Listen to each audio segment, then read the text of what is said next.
Hello guys, welcome back to our channel electrical यार। आज के इस वीडियो में हम कुछ एमसीक्यूज देखेंगे जो मैंने लिए हैं आर के राजपूत वाली बुक से। और चैप्टर मेरे ख्याल से है 9th और चैप्टर का नाम है डीसी जनरेटर्स। और आपको ये एमसीक्यूज बहुत सारे एग्जाम्स में काम आ सकते हैं, जैसे कि अगर आपने आरआरबी जेई या एसएससी जेई या फिर जो अभी होने वाली है एग्जाम्स जैसे कि पुणे मेट्रो है या फिर एचपीसीएल है, ऐसी जितनी भी एग्जाम्स होंगे स्टेट लेवल या सेंट्रल की, उसमें आपको ये बहुत ज़्यादा यूजफुल रहेगा। तो आप इस वीडियो को एंड तक जरूर देखिएगा। और वीडियो स्टार्ट होने के पहले आपसे एक रिक्वेस्ट है कि आप हमारे चैनल को ज़रूर सब्सक्राइब करिए, इससे हमें भी मोटिवेशन मिलता रहेगा। चलिए शुरू करते हैं इस वीडियो को। फर्स्ट क्वेश्चन है, lamination of core are generally made up of. तो देखिए गाइस, जो हमारा मोटर का कोर होता है या जनरेटर का जो कोर होता है वो हम किस मटेरियल से बनाते हैं। तो देखिए, इसके लिए आपको एक जो है मैं एक डायग्राम दिखाता हूँ। इसमें आप देख सकते हैं कि ये वाला जो है ये सॉलिड कोर है इधर वाला, और ये जो है हमारा लैमिनेटेड कोर है। लैमिनेशन यानी क्या होता है, हम जो सॉलिड कोर होता है उसके बदले में हम छोटी छोटी जो है प्लेट्स यूज करके उसको एक सॉलिड कोर बनाते हैं। जैसे देख सकते हैं आप यहाँ पे ये जो डिवीजन है, यानी यहाँ पे क्या है, एक सिंगल सिंगल एक प्लेट्स लेकर इन सबको एक मिलाकर हमने एक सॉलिड कोर बना रखा है। तो ये इसमें हम कौन सा मटेरियल यूज करते हैं, ये हमारा क्वेश्चन है। तो देखिए ऑप्शन है case iron, carbon, silicon steel और स्टेनलेस स्टील।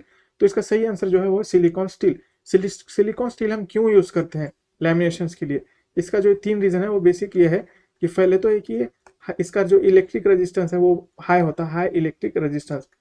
अब आपको होगी यार रेजिस्टेंस हाई क्यों होता है, तो हाई इसलिए होता है कि इसकी वजह से क्या होगा, ये जो अंदर एडी करंट आपको दिख रहा है, यहाँ पे इन्होंने यहाँ पे जो नोटेशन दिखाया हुआ है, एडी करंट जो हमारा फ्लो होता है वो कम होता है, यानी एडी लॉस जो है यहाँ पे इसकी वजह से हमारा कम हो जाएगा। दूसरा जो रीजन है जो सिलिकॉन स्टील हम यूज करते हैं उसका ये है कि भाई ये जो मटेरियल है इसका परमिएबिलिटी हाई है, यानी कि जब इसके अंदर से फ्लक्स फ्लो करेगा वो इजीली फ्लो करेगा, उसको कोई रेजिस्टेंस वहां पे नहीं मिलेगा। हाई परमिएबिलिटी है, या इसको कह सकते हैं कि लो रिलक्टेंस भी है, एक ही बात रहेगा। और जो तीसरा रीजन है वो है हिस्टेरिसिस लॉसेस भी जो है यहाँ पे वो लेस है अगर हम सिलिकॉन स्टील यूज करते हैं। तो इसका आंसर है ऑप्शन सी। नेक्स्ट क्वेश्चन है, which of the following could be lamina approximately the thickness of लैमिनेशंस of a DC machine. जो लैमिनेशन हम यूज करते हैं डीसी मशीन्स में, ये वाले जो हम कोर को हम जो जिसमें डिवाइड करते हैं छोटी छोटी पट्टियों में, उसका जो थिकनेस होता है वो कितना है, यानी ये जो एक थिकनेस दिख रहा है एक ब्लेड का, ये वर्टिकल लाइन से इस वर्टिकल लाइन तक इसका जो थिकनेस होता है वो कितना होता है। तो इसका जो आंसर है ये है option B 0.05 mm। Next question है, the armature of DC generator is laminated to. देखो, ये जो हमने आर्मेचर देखा था इसको हम लैमिनेट करते ही क्यों है, मैंने जैसे कि फर्स्ट क्वेश्चन में बताया था कि जो इसका एडी करंट है इसकी वजह से लैमिनेशन की वजह से क्या हो जाएगा, वो कम हो जाएगा। एडी करंट वहां पे कम होगा तो एडी करंट लॉस भी हमारा कम होगा। तो इसका सही आंसर है option D, to reduce the eddy current losses. Next question है, the resistance of armature winding depends on. देखो, आर्मेचर का रेजिस्टेंस किस पे डिपेंड होता है। देखो, रेजिस्टेंस का जो सिंपल फार्मूला वो है R is equal to rho L by A, where rho is equal to resistivity, length, और L is equal to length of the conductor, और A is equal to area of the conductor. तो उसी तरह से ज्यादा कुछ अलग नहीं है। The resistance of armature winding, winding भी क्या होता है, कंडक्टर ही होता है।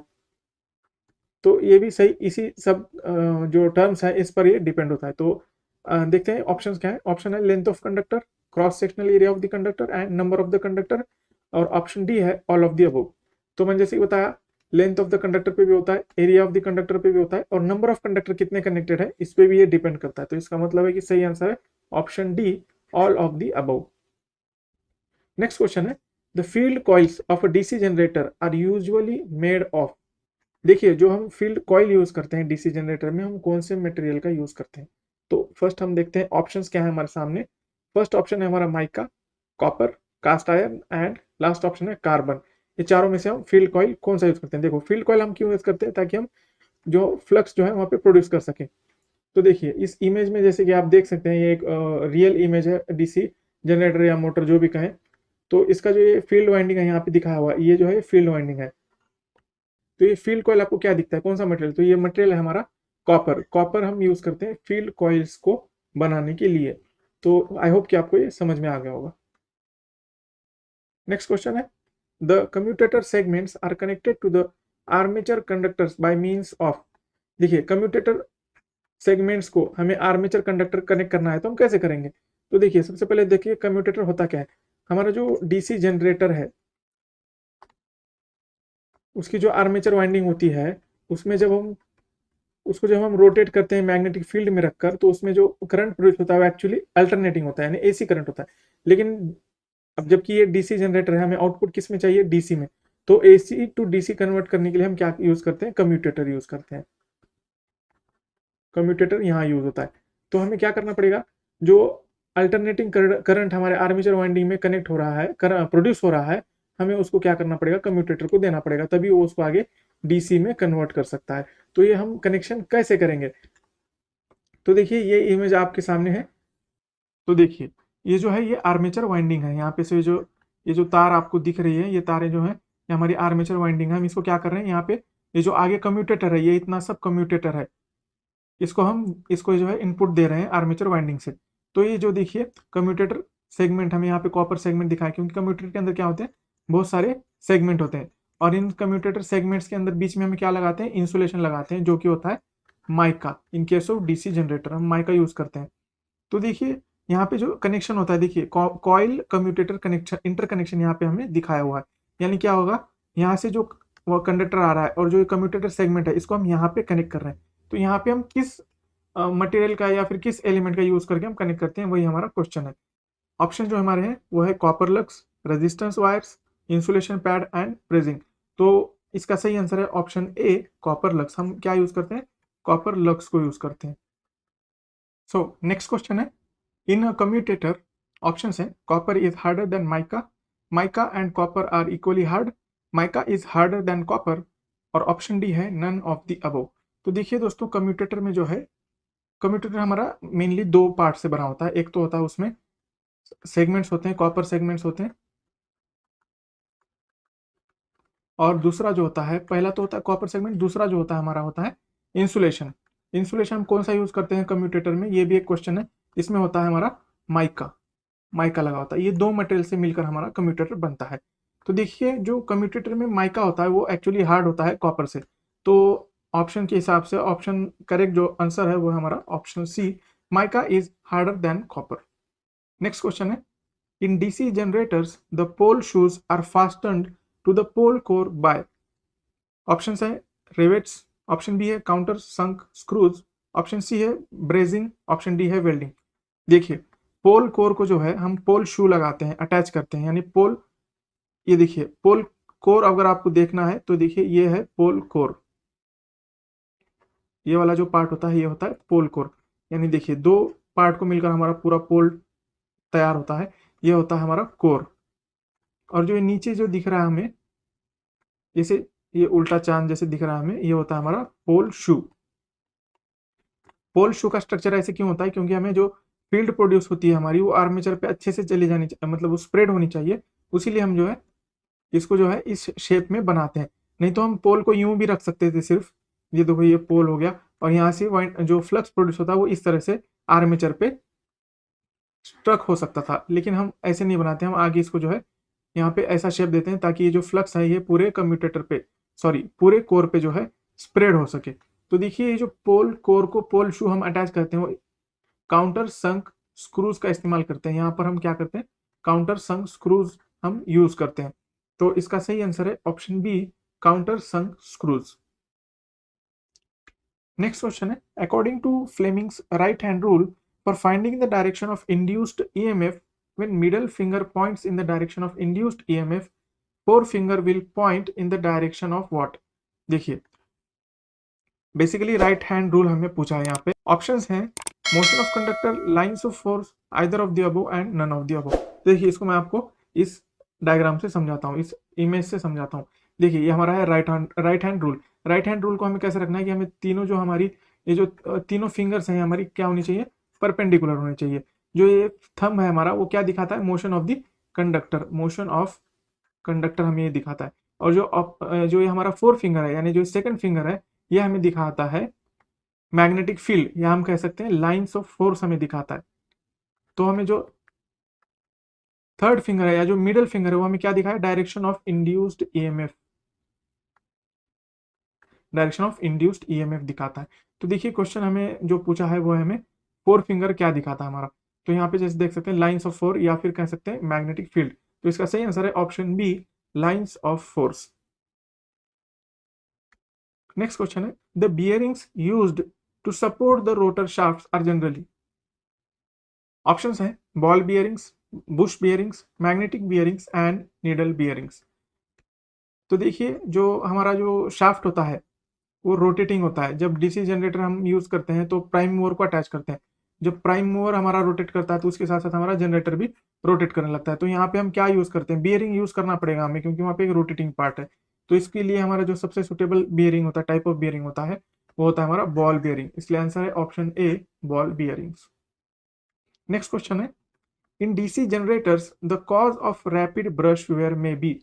देखिए डीसी जनरेटर में ब्रश जल्दी से जो क्यों है वो खराब क्यों हो जाते हैं, यानी वो घिस जाते हैं, जल्दी से वेयर हो जाते हैं। तो इसका जो रीजन है वो क्या है, तो ऑप्शन देखते हैं हम। ऑप्शन ए है सीवियर स्पार्किंग, ऑप्शन बी है rough commutator surface, option C है इम्परफेक्ट कॉन्टैक्ट, और ऑप्शन डी है एनी ऑफ द अबव। देखिए हमारा जो कम्यूटेटर होता है वो एक रोटेटिंग पार्ट होता है, ठीक है। इसमें बहुत सारे सेगमेंट्स होते हैं। ऊपर हम क्या करते हैं बाद में, ये मैं आपको ऐसे ही जनरल बता रहा हूँ। यहाँ पे हम ब्रश लगाते हैं करंट कलेक्शन के लिए। अभी ब्रश क्या होते हैं, स्टैटिक होते हैं, लेकिन ये कम्यूटेटर रोटेट कर रहा है। तो हमारा जो स्टैटिक ब्रश है यहाँ पर घिस घिस के जो है ये जो है ये रिड्यूस होने लगता है ना, इसका मटेरियल जो है वो चले जाने लगता है। तो इसका जो रीजन है वो क्या हो सकता है, इस तीनों में से कुछ भी हो सकता है। स्पार्किंग हो सकती है हमारे ब्रश में काफी ज्यादा, उसकी वजह से भी होता है।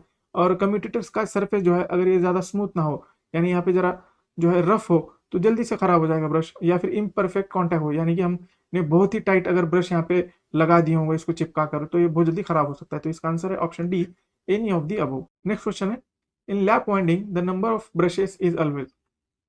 लैप वाइंडिंग देखिए दो टाइप का जनरल हम वाइंडिंग यूज़ करते हैं ज़्यादातर। एक होता है लैप वाइंडिंग, एक होता है वेव वाइंडिंग। लैप वाइंडिंग के अंदर जो होता है नंबर ऑफ पैरेलल पाथ जो होता है वो नंबर ऑफ पोल्स के बराबर होता है। और जो वेव वाइंडिंग होता है इसमें नंबर ऑफ पैरेलल पाथ जो है वो दो होता है।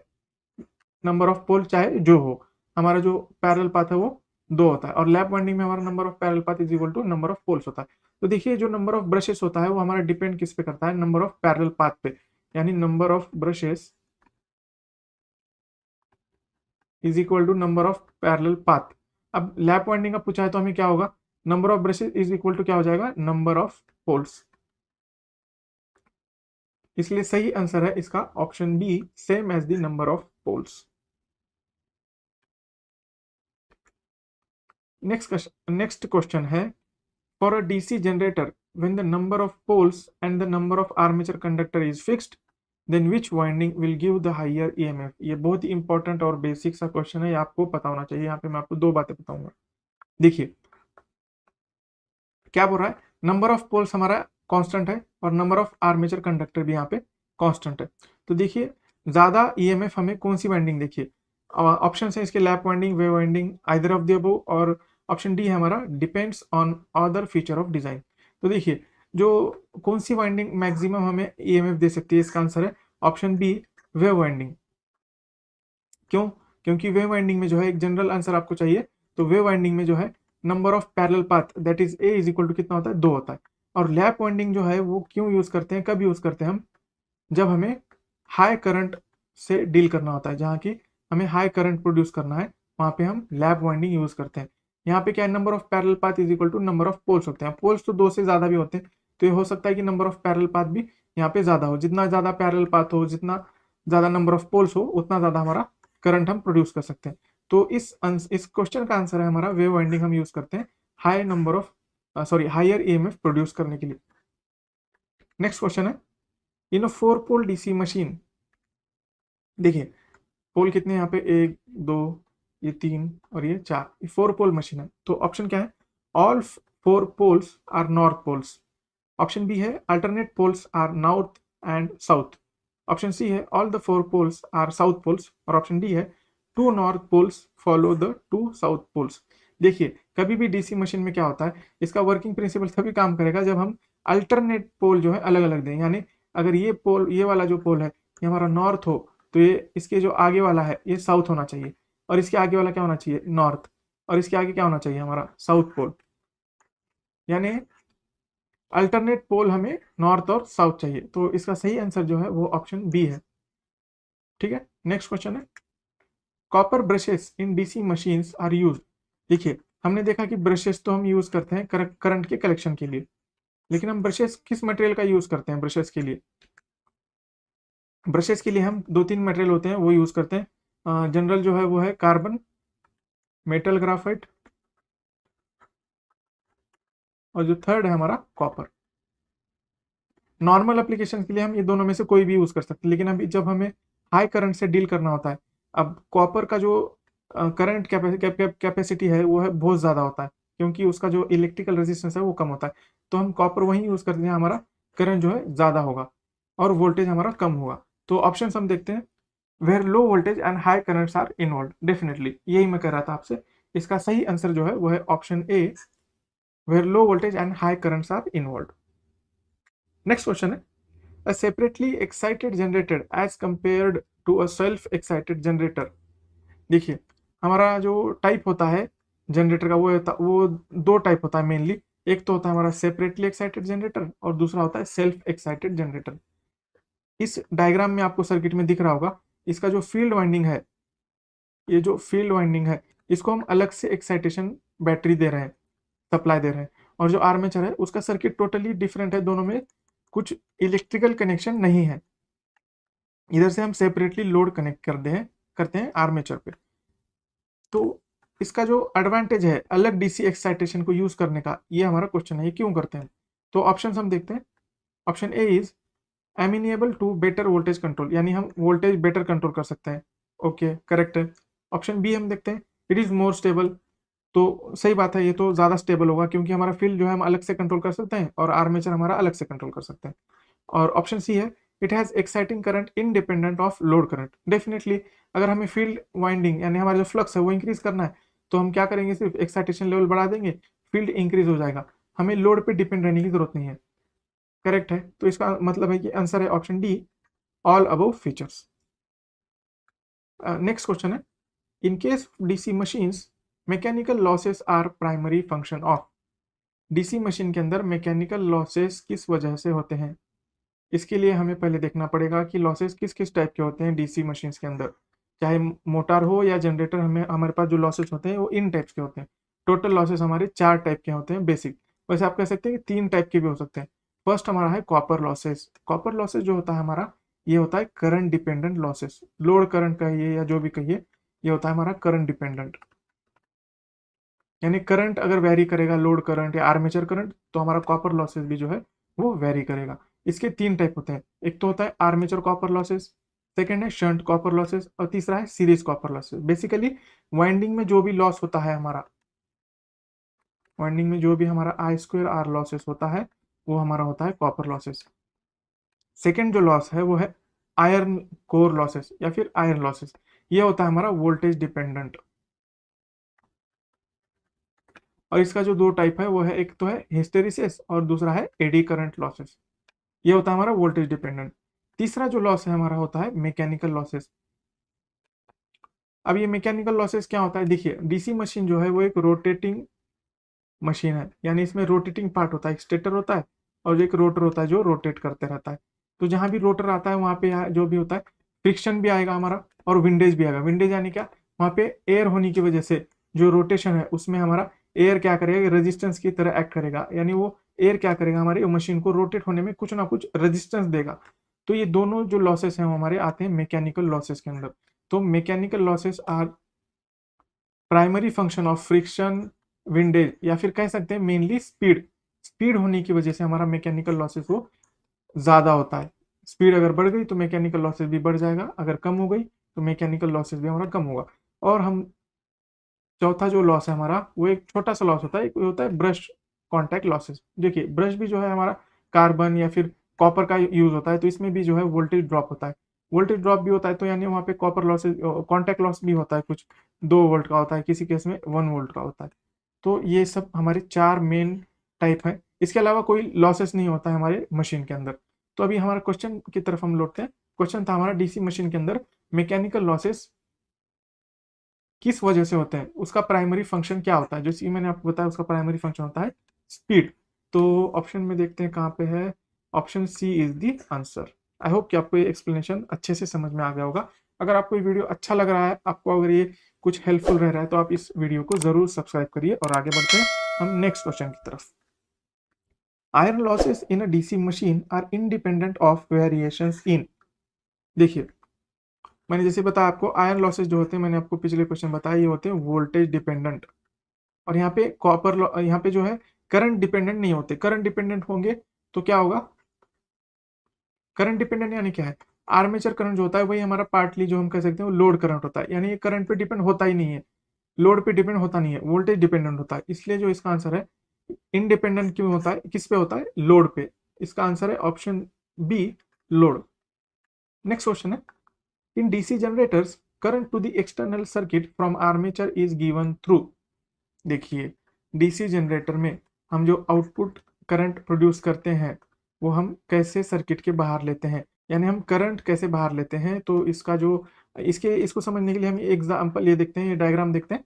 देखिए, ये तो आउटपुट आ रहा है। देखिए आउटपुट कहाँ से आ रहा है, यहाँ पे ये देखिए, यहाँ पे जो है, यहाँ ब्रशेस हैं, और ये क्या है, ये हमारा ये जो मेन है जो गोल, ये हमारा जो राउंड स्ट्रक्चर है, ये हमारा होता है कम्यूटेटर। तो इसका कह सकते हैं कि हम कम्यूटेटर से आउटपुट हम बाहर डीसी मशीन्स का लेते हैं। तो ऑप्शंस में देखते हैं, ऑप्शन ए ही है हमारा कम्यूटेटर, इसका सही आंसर है option A, commutator. Next question है, requirement of speed at which machine is driven is. देखिए, स्पीड का requirement,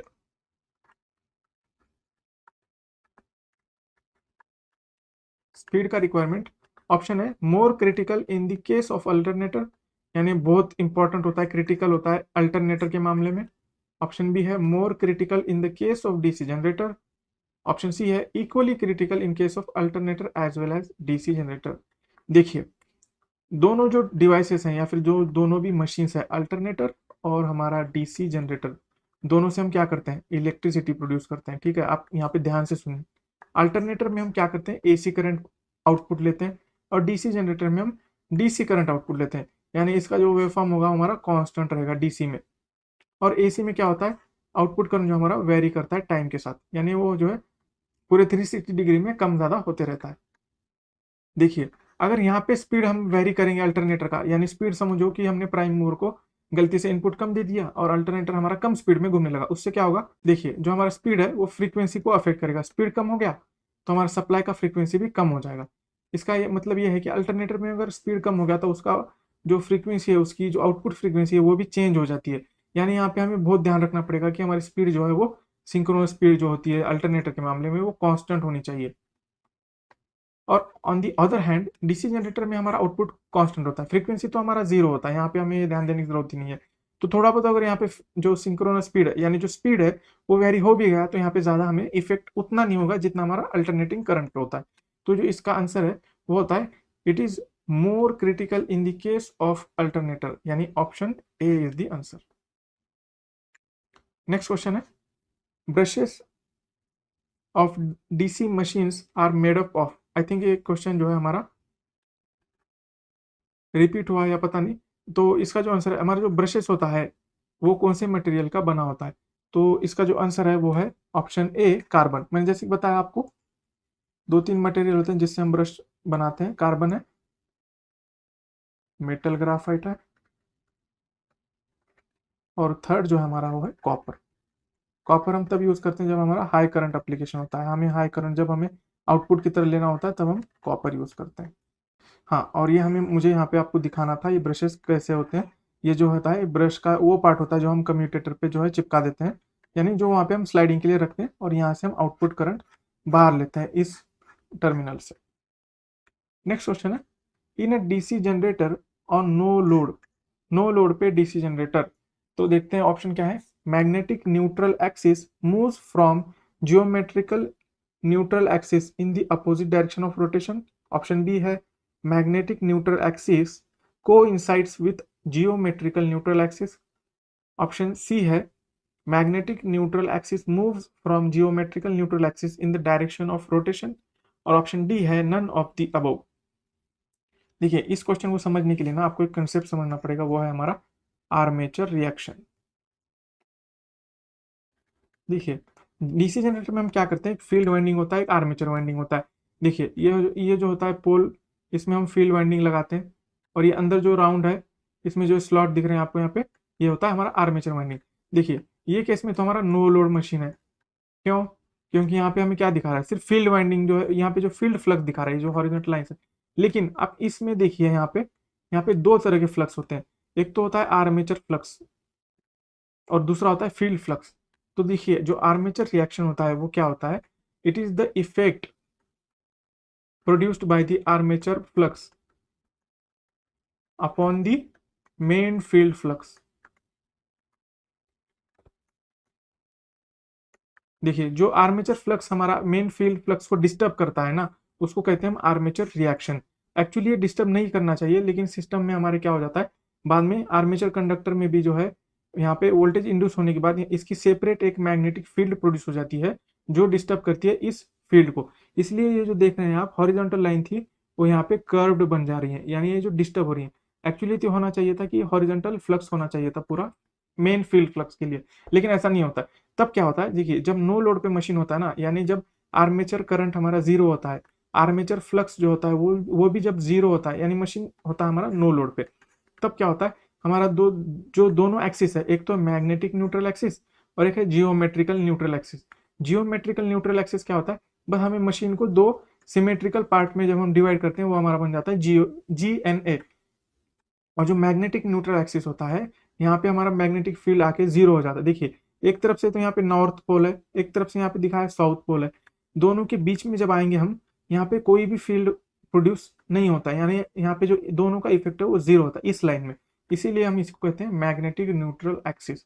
in case of generator क्या होता है, डीसी जनरेटर में क्या होता है, देखिए डायरेक्शन ऑफ रोटेशन हमारा यूं है, यानी हमारा जो हमारा मशीन है वो इस डायरेक्शन में रोटेट हो रहा है।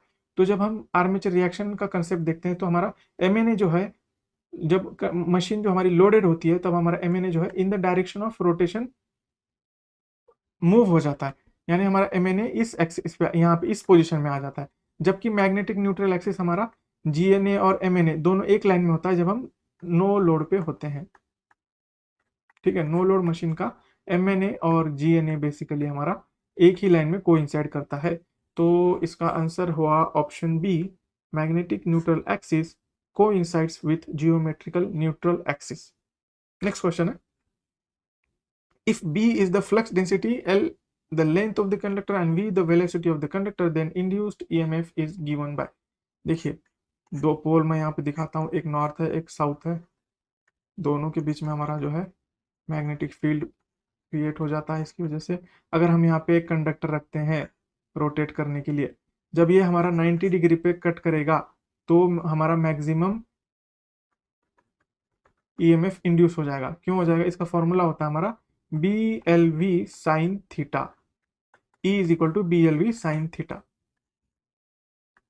तो इसका जो सही आंसर है वो है ऑप्शन ए, BLV आगे हमें लिखना चाहिए साइन थीटा।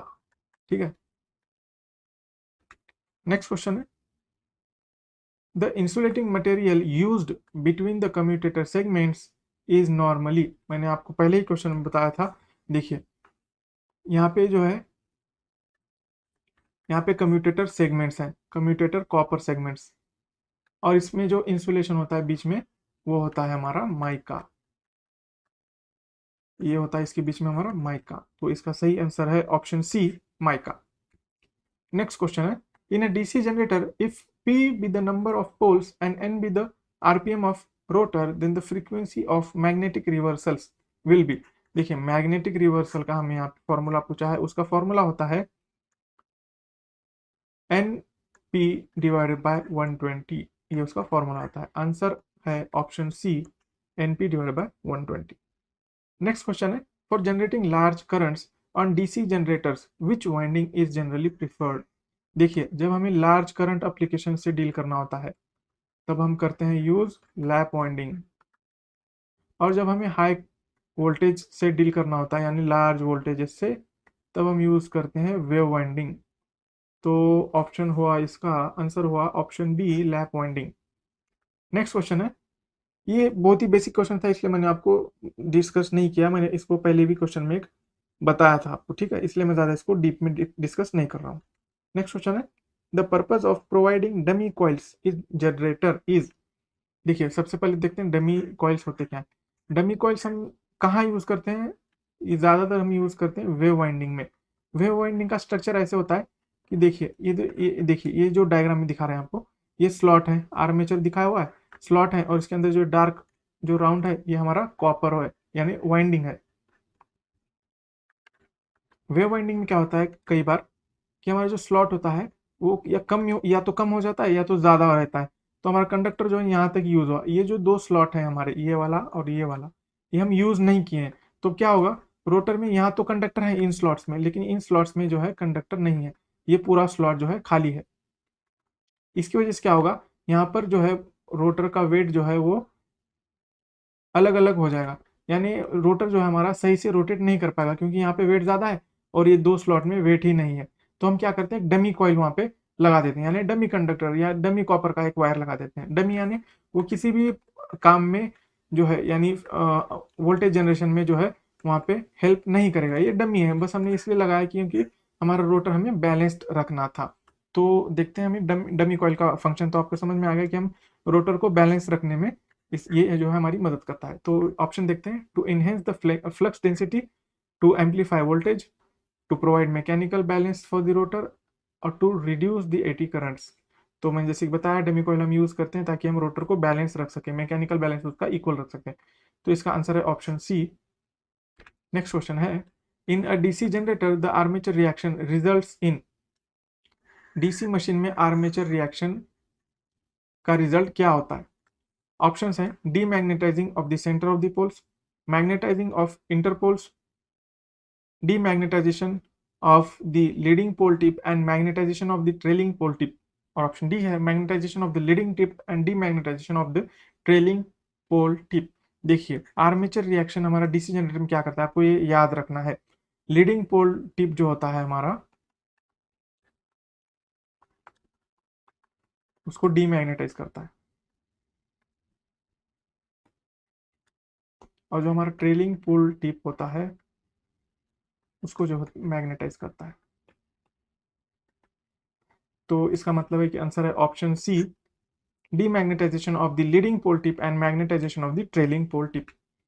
नेक्स्ट क्वेश्चन है, in a DC generator in case the brushes are moved so as to bring them in magnetic neutral axis, then. देखिए मैंने जैसे कि बताया था आपको, दो पोल का हमारा मशीन हम कंसिडर करते हैं यहाँ पे। इसका मतलब है कि हमारा जियोमेट्रिक न्यूट्रल एक्सिस यहाँ पे बीच में आएगा, लेकिन जब हम मोटर को रोटर जो हमारा है वो जब रोटेट होने लगता है तो आर्मेचर के अंदर भी एक फ्लक्स प्रोड्यूस हो जाता है, जिसकी वजह से हमारा आर्मेचर रिएक्शन प्रोड्यूस होता है। आर्मेचर रिएक्शन एक बार जब होता है तो डीसी जनरेटर में क्या होता है, एमएनए हमारा जो है इधर शिफ्ट होता है।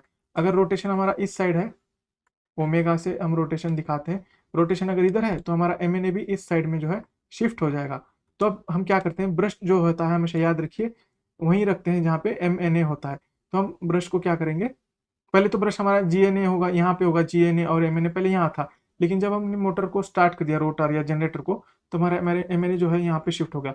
तो अब हम ब्रश को जब यहाँ पे शिफ्ट करेंगे मैन्युअली पकड़कर उसको उठाकर यहाँ रखेंगे, तब क्या होता है, देखिए आंसर है ऑप्शन है डीमैग्नेटाइजेशन, क्रॉस मैग्नेटाइजेशन, बोथ और none of the above.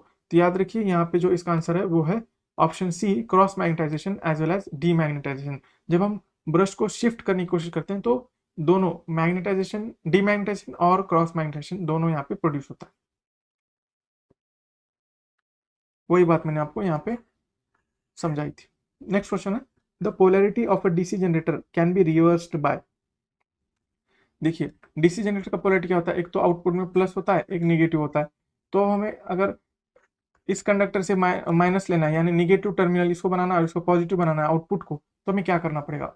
Options है, रिवर्सिंग द फील्ड करंट, या तो फील्ड करंट को रिवर्स कर दो।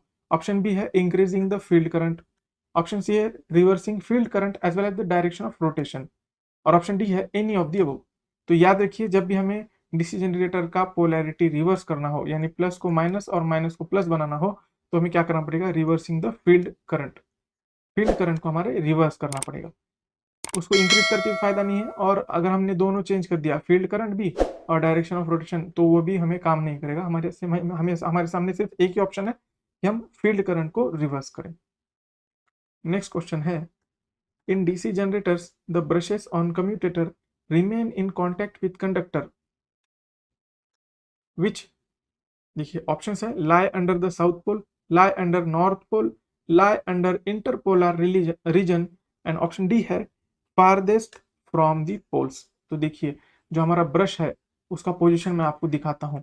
देखिए कंसिडर करिए कि एक 2 पोल का हमारा डीसी जनरेटर है, सॉरी ये हो गया इस तरह से हमारा 2 पोल डीसी जनरेटर है, ये हमारा आर्मेचर है। अब हमें यहाँ पे आर्मेचर है, कम्यूटेटर भी यही है, ऐसा समझ लीजिए। तो हमारा जी एन ए यहाँ होगा, और आइडियली हम अगर बात करें तो एम एन ए भी हमारा यहीं पर होगा। आर्मेचर रिएक्शन को अगर हम निगलेक्ट कर दें तो जी एन ए और एम एन ए दोनों एक ही पोजीशन पे होगा। तो हम ब्रश वहीं रखते हैं जहाँ पे एम एन ए हमारा होता है, यानी यहाँ पे मैग्नेटिक न्यूट्रल एक्सिस हमारा कहाँ होगा। देखिए यहाँ से एक समझिए नॉर्थ फील्ड आ रही है और यहाँ से साउथ। तो देखिए दोनों को हम इक्वली अगर डिवाइड कर देंगे ना, तो दोनों का जो ये बीच वाला लाइन है यहाँ पे कोई भी फील्ड नहीं रहेगा, ना नॉर्थ रहेगा ना साउथ रहेगा इस रीजन में। तो हम ब्रशेस वही रहेंगे जहाँ पे दोनों पोल के हमारे एग्जैक्ट बीच में हमारा ब्रश आना चाहिए। तो जो इसका आंसर है वो है option C, which lie under interpolar region. Next question है, in a lap wound DC generator having P as a number of poles and Z as the number of conductor, the maximum number of equalizer rings will be। देखिए यहाँ पे हमें नया एक word देखने मिला, वो है इक्विलाइजर रिंग्स। वो हम किसको कहते हैं या फिर हम क्यों यूज करते हैं। देखिए लैप वाइंडिंग में क्या होता है ना, नंबर ऑफ पैरेलल पाथ्स ज्यादा होते हैं, मोर नंबर ऑफ पैरेलल पाथ।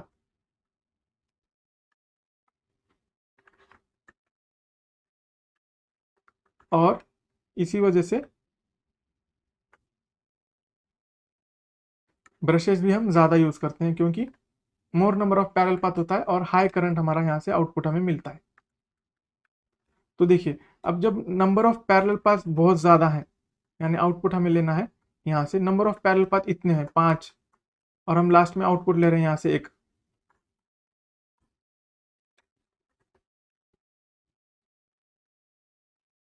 तो देखिए जब हमारा नंबर ऑफ पैरेलल पाथ ज्यादा होता है ना, तो हो सकता है कि यहाँ पे से 2.5 एम्पियर आ रहा हो, इसमें से आ रहा हो 1.5 एम्पियर, यहाँ से आ रहा हो 2.2 एम्पियर।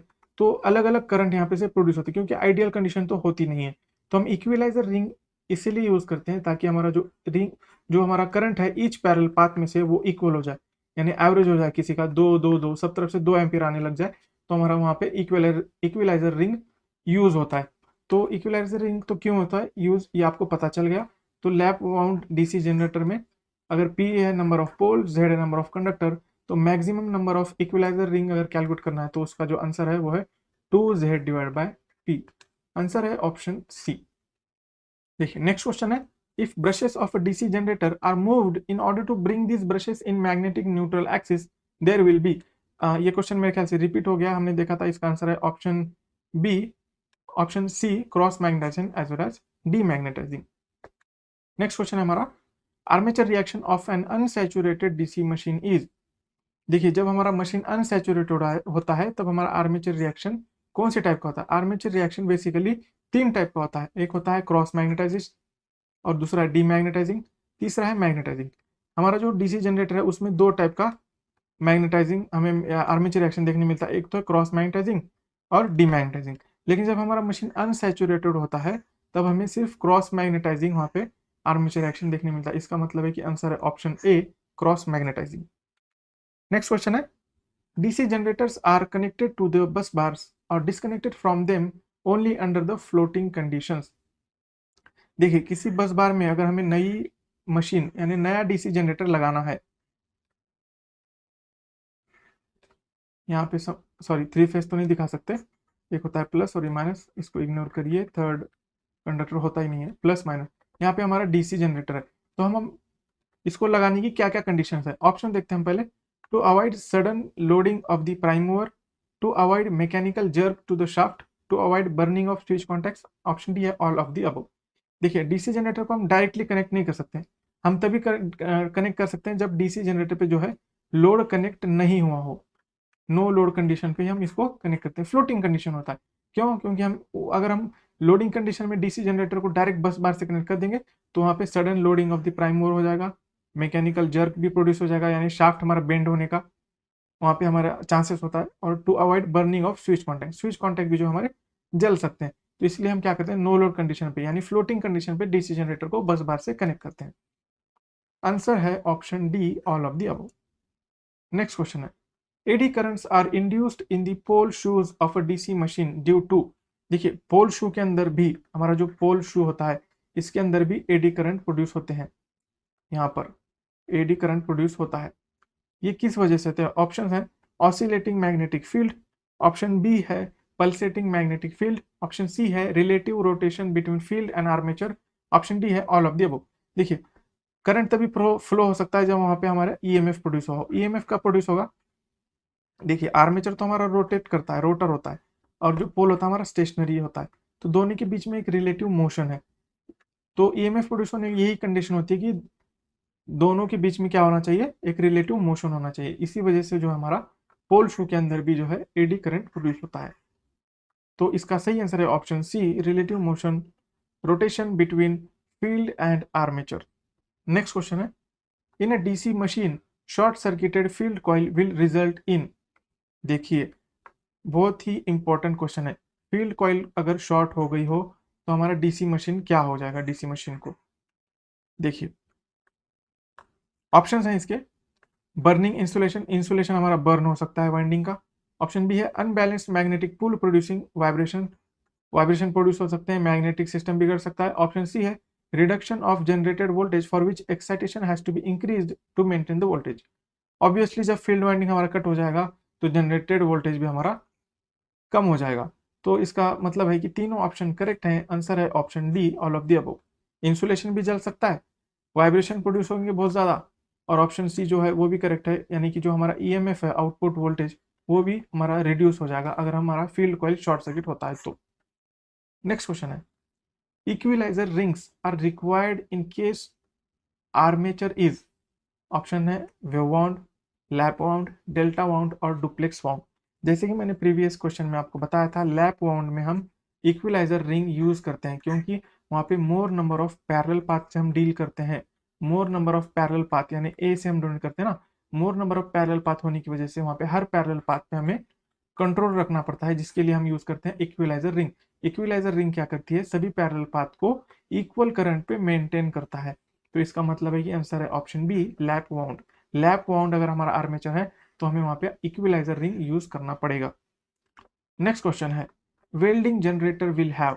देखिए आपने देखा होगा वेल्डिंग की मशीन्स होती हैं जो आजकल की इलेक्ट्रिसिटी पे की, वो वेल्डिंग मशीन जो होती है या वेल्डिंग जनरेटर जो होता है वो हमारा हाई करंट लेता है।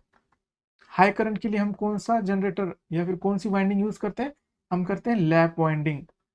लैप वाइंडिंग हमें यूज करना पड़ेगा अगर हमें वेल्डिंग करना है तो इसका मतलब है आंसर है ऑप्शन ए, लैप वाइंडिंग। वेल्डिंग जनरेटर में हम लैप वाइंडिंग यूज करते हैं। नेक्स्ट क्वेश्चन है, in case of DC machine winding number of commutator segments is equals to. देखिए नंबर ऑफ कम्यूटेटर सेगमेंट मैंने जैसे कि बताया था, जो कम्यूटेटर होता है हमारा दो पार्ट से बना होता है, एक तो होता है कम्यूटेटर सेगमेंट्स और दूसरा होता है इंसुलेशन। फिगर में जैसे कि आप देखिए यहाँ पर जो है अंदर कॉपर जैसा जो मटेरियल दिख रहा है ऐसे हॉरिजॉन्टल, वो हमारा कॉपर सेगमेंट्स होता है, और इन दोनों सेगमेंट्स के बीच में हमारा होता है इंसुलेशन। ये बन गया हमारा कम्यूटेटर। हम कम्यूटेटर का कनेक्शन कहाँ से लेते हैं? ये आर्मेचर कॉइल्स के अंदर, जो यहाँ से ये जो है कंडक्टर्स आ रहे हैं, इसको हम कहाँ कहाँ देते हैं आउटपुट, इसका इसका देते हैं आउटपुट हम कम्यूटेटर में। तो देखिए जितना यहाँ पे दिख रहा है नंबर ऑफ आर्मेचर कॉइल है उतना ही हमारा कम्यूटेटर सेगमेंट होता है।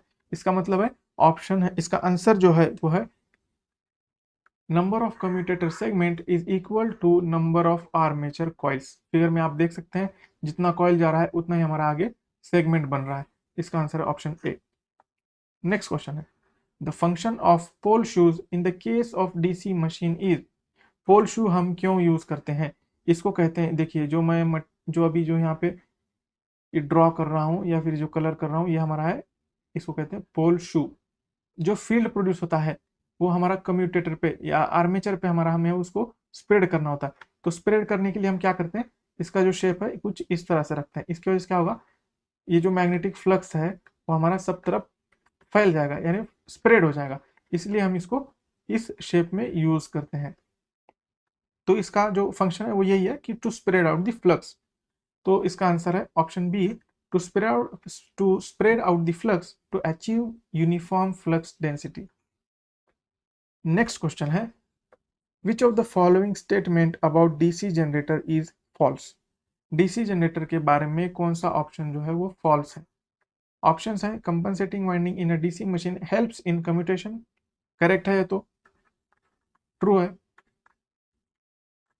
ऑप्शन बी है, in a DC generator interpoles winding is connected in series with the armature winding, ये भी करेक्ट है, ट्रू है।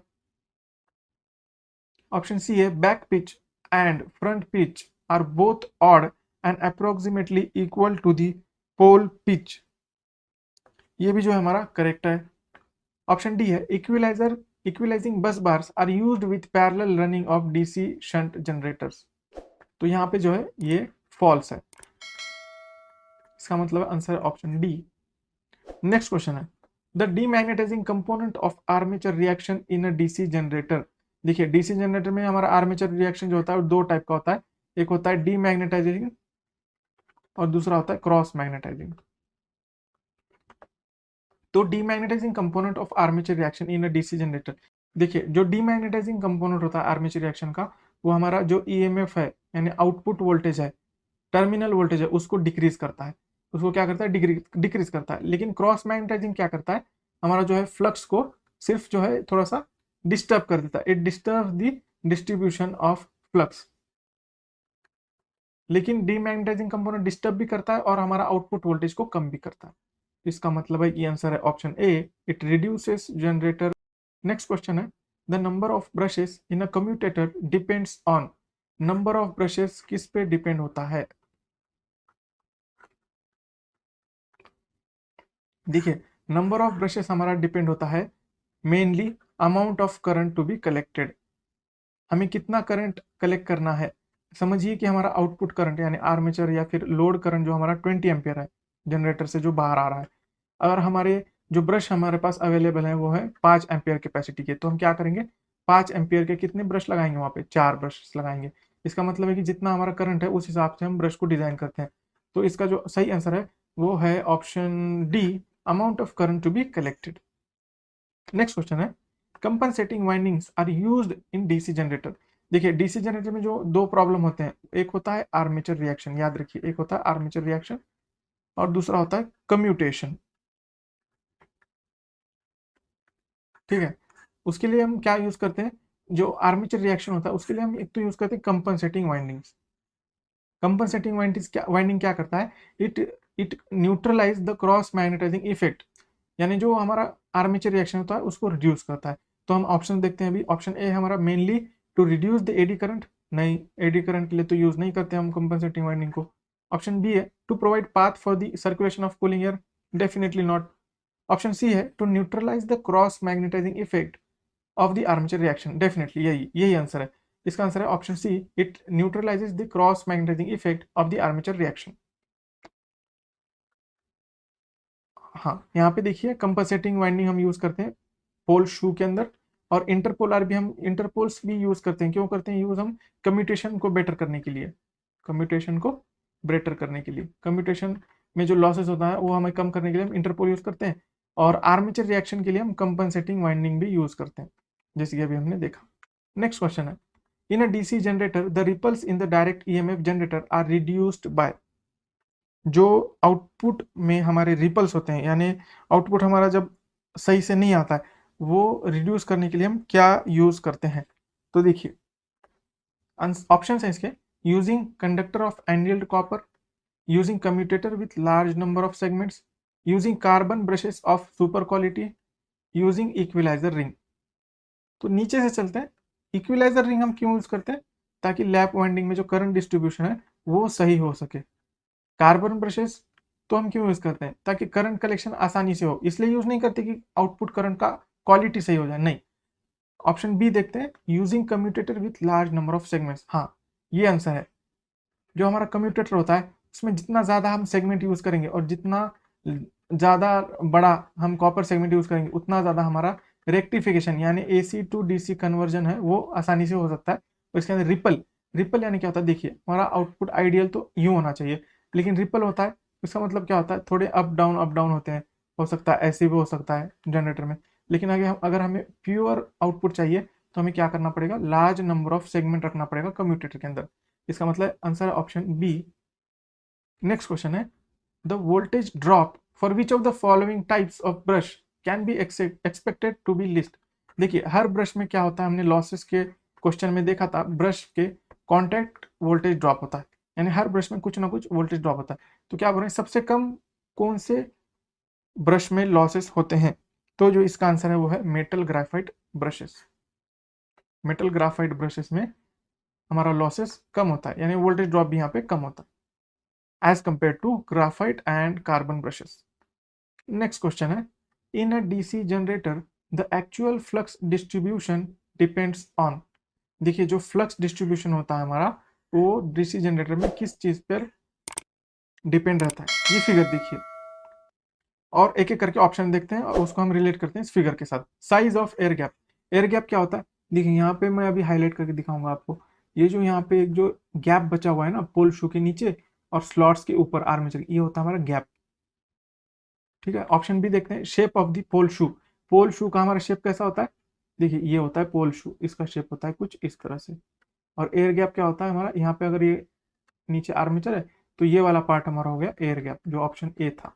ऑप्शन सी देखते हैं, clearance between tips of the adjacent pole shoes. देखिए ये एडजेसेंट पोल शूज में कुछ हमने डिस्टेंस छोड़ा है जानबूझ के, ये इसको कहते हैं क्लियरेंस। एक्चुअली इसका सही आंसर है option D, all of the above. Size of air gap पे भी डिस्ट्रीब्यूशन जो है वो डिपेंड करता है, shape of the pole shoe और clearance between the tip of the adjacent pole shoes. इसका सही आंसर है ऑप्शन डी। नेक्स्ट क्वेश्चन है, the armature core of a DC generator is usually made of. Armature core DC generator में कौन से material का बना होता है, ऑप्शंस हैं silicon steel, copper, non ferrous material, cast iron. तो इसका जो सही आंसर है वो हमारा option A silicon steel. Silicon steel क्यों यूज करते हैं आपको बताया था, क्योंकि इसका परमेबिलिटी हाई है, ठीक है, इसीलिए हम ये यूज करते हैं। नेक्स्ट क्वेश्चन है, satisfactory commutation of DC machine requires. Commutation यानी एसी टू डीसी अगर हमें अच्छे से करना है करंट को कन्वर्ट, तो इट रिक्वायर्स व्हाट। ऑप्शंस हैं, brushes should be proper grade and size, हमारे ब्रशेस की क्वालिटी अच्छी होनी चाहिए, साइज अच्छी होनी चाहिए।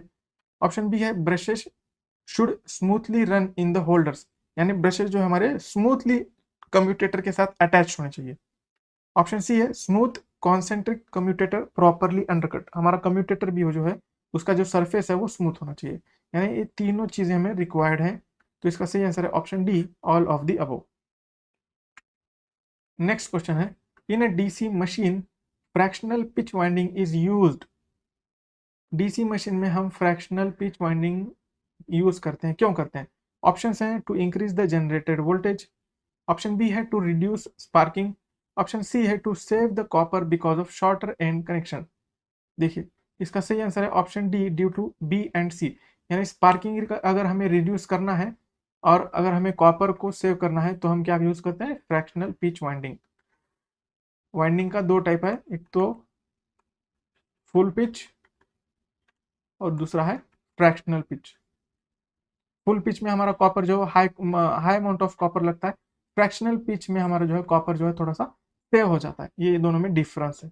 ये मैं कभी आपको थियरी वीडियो में मैं एक्सप्लेन करूंगा, तब आप यहाँ पे देख लीजिएगा। अभी हम बात कर रहे हैं सिर्फ एमसीक्यूज की। नेक्स्ट क्वेश्चन है, for the parallel operation of two और more DC compound generators we should ensure that.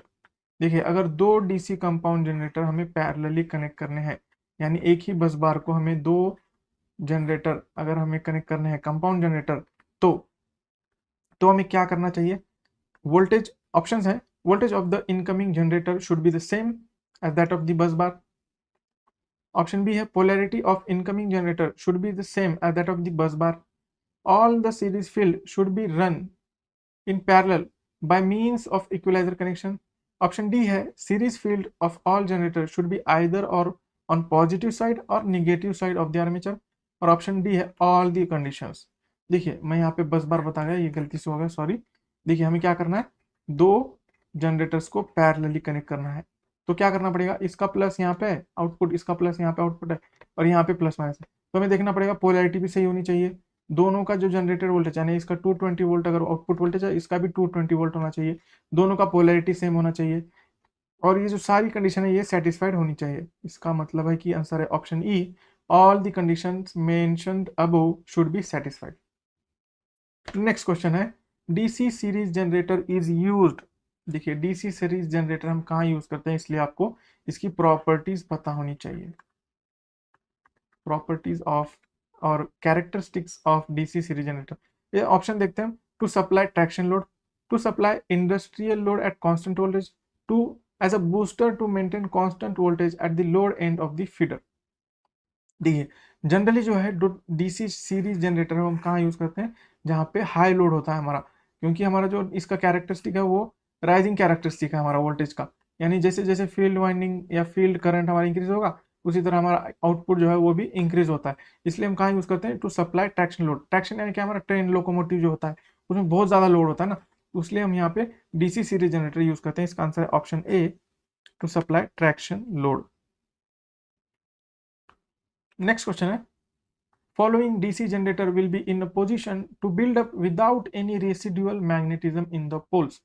Residual magnetism क्या होता है, ये क्वेश्चन है।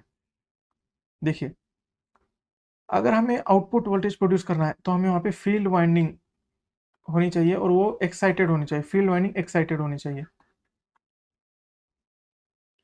फील्ड वाइंडिंग एक्साइटेड ना हो तो भी एक ऑप्शन होता है हमारा सेल्फ एक्साइटेड जनरेटर का। यानी अगर हमारा डीसी सीरीज जनरेटर है, डीसी शंट जनरेटर है, यानी जो कंपाउंड जनरेटर है, ये सब जो है इसमें अलग से हम सप्लाई नहीं देते हैं फील्ड वाइंडिंग को, लेकिन जो सेपरेटली एक्साइटेड जनरेटर होता है उसको हम अलग से सप्लाई देते हैं। यहाँ पर जो है अलग से सप्लाई नहीं देते, यहाँ पे हमारा काम करता है रेसिडुअल मैग्नेटिज्म। यानी हम जब जनरेटर जनरेटर हम प्रोड्यूस करते हैं, बनाते हैं, तब हम क्या करते हैं, उसको एक ही बार में फ्लैश करते हैं उसकी फील्ड वाइंडिंग को। तब वहाँ पे क्या होता है, एक 8-9 वोल्टेज हमें हमें 8 या 9 वोल्ट, बेसिकली मैं जनरल बात कर रहा हूँ, इतना वोल्टेज हमें फील्ड वाइंडिंग में मिलता ही है। इसकी वजह से क्या होता है, उसकी फील्ड में हमेशा कुछ ना कुछ फ्लक्स प्रोड्यूस्ड रहता है, उसी को कहते हैं residual magnetism. Without any excitation वहाँ पे हमें कुछ फ्लक्स मिलता है, लेकिन सेपरेटली एक्साइटेड में हमें फ्लक्स अलग से नहीं मिलता, हम उसको क्या करते हैं, डीसी सप्लाई देते हैं अलग से। तो इसका मतलब है कि अगर हमें डीसी जनरेटर यूज करना है विदाउट एनी रेसिडुअल मैग्नेटिज्म, तो हमें कौन सा जनरेटर यूज करना है, वो है self excited generator. Option D is the answer. Next question है, interpole flux should be sufficient to. देखिए इंटरपोल हम यूज करते हैं कम्यूटेशन के प्रॉब्लम को रेक्टिफाई करने के लिए, कम्यूटेशन या आर्मेचर रिएक्शन के, ठीक है। तो इसका जो इंटरपोल फ्लक्स होता है, यानी जो ये देखिए मेन पोल तो ये होता है मेन पोल, और जो ये होता है छोटा है साइज में, ये इसको कहते हैं इंटरपोल्स।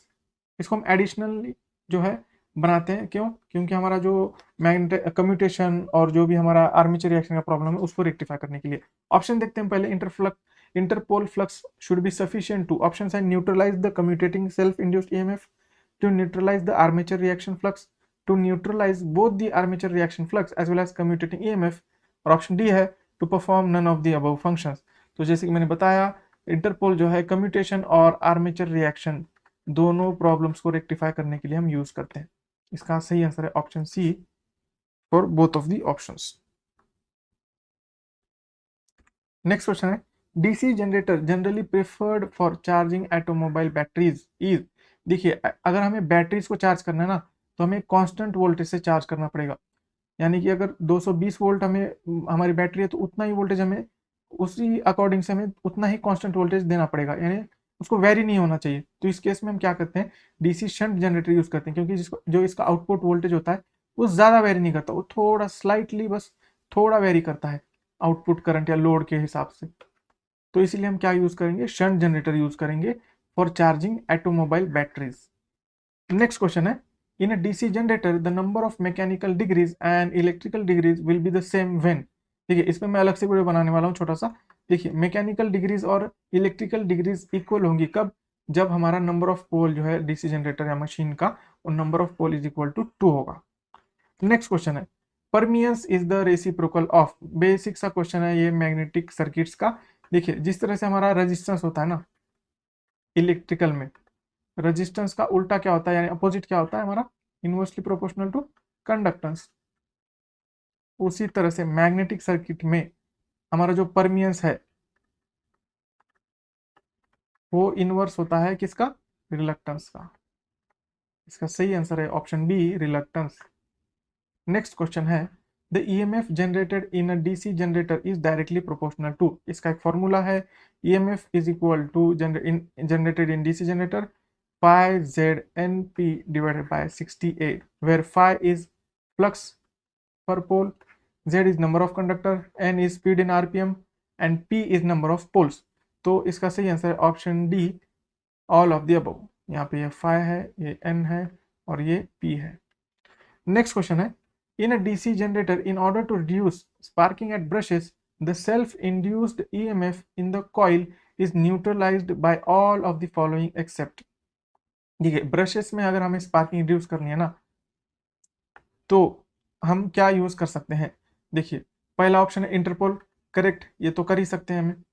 दूसरा है डमी कॉइल, मैंने बताया था डमी कॉइल कुछ ऐसा एक्टिव पार्ट काम नहीं करता, इसका मतलब है कि आंसर है option B, dummy coils. Dummy coils किसी भी काम एक्टिव काम नहीं आता, वो बस रोटार को मैकेनिकली बैलेंस करने के लिए होता है। तो आई होप गाइज ये हमारा लास्ट क्वेश्चन था इस वीडियो का। मैं अगला पार्ट भी इसका बनाने वाला हूँ। आई होप कि आपको ये वीडियो बहुत अच्छा लगा होगा और आपको इसमें प्रिपेयर करने में एग्जाम्स में हेल्प होगी। तो मिलते हैं अगले वीडियो में यार। अगर आप हमारे चैनल को सब्सक्राइब अभी तक नहीं किए हैं तो प्लीज़ प्लीज़ आप हमारे चैनल को सब्सक्राइब करिए। मिलते हैं अगले वीडियो में, थैंक यू।